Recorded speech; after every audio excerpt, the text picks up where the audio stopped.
তারেক জিয়াকে বলবো, আপনি আপনার বাবা এবং মায়ের আদর্শে আদর্শিত হতে হবে।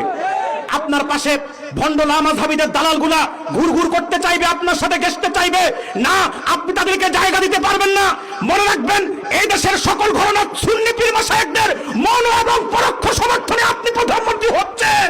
অতএব আপনাকে আহলুস সুন্নাত ওয়াল জামাতের স্বার্থ রক্ষা করে আগামী দিন দেশ চালাতে হবে, ঠিক কিনা বলেন? আমাদের 90% মুসলমানের বাংলাদেশ, এটা ওলিয়া উলিয়াদের দেশ। এই দেশে ইসলাম কোনো আন্দোলনের বিনিময়ে আসে নাই, কোন দল এদেশে ইসলাম নিয়ে আসে নাই। বানিয়াচংবাসী স্পষ্ট কান খুলে শুনে রাখো, 800 বছর আগে বাংলাদেশ ইসলাম নিয়ে এসেছে শাহজালাল। এদেশ ইসলামের দাওয়াত নিয়ে এসেছে নাসির উদ্দিন সিফা সালাহ রহমতুল্লাহ আলাই। এদেশ ইসলামের দাওয়াত নিয়ে এসেছে ইখতিয়ার উদ্দিন মোহাম্মদ বখতিয়ার খলজি। এদেশ ইসলামের দাওয়াত নিয়ে এসেছে শাহ সুলতান বলখি।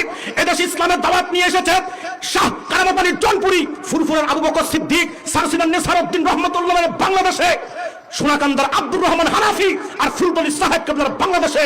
আহলুস সুন্নাত ওয়াল জামাতের বিরুদ্ধে একটা এজেন্ডাকে আমরা বাস্তবায়ন করতে দিব না, দিব না, দিব না। কারা কারা রাজি আছেন হাত তুলে আল্লাহকে দেখা দেন।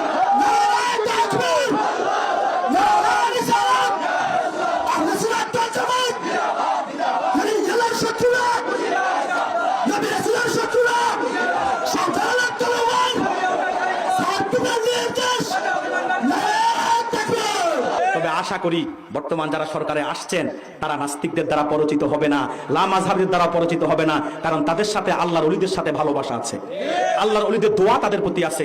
মরহুম প্রেসিডেন্ট জিয়াউর রহমানকে সারসিনার আবু জাফর সালেহ রহমতুল্লাহ অনেক দোয়া করেছিলেন। আমরা বিশ্বাস করি বর্তমান তারই সন্তান যিনি আগামী দিন নেতৃত্বে কর্তৃত্বে যাবে, আল্লাহর ওলিদের এবং আহলুস সুন্নাত ওয়াল জামাতের স্বার্থ রক্ষা করেই দেশটাকে চালাবে ইনশাআল্লাহ। তাহলে আল্লাহ তাকে তারা বাবা মায়ের মতো অনেক সফলতা দান করবে, অনেক সম্মানিত করবে। আর যদি বিদ্বেষ করে তো ওই যে অতীতে যারা যাদের অবস্থা যা হয়েছে তাই হয়ে যাবে।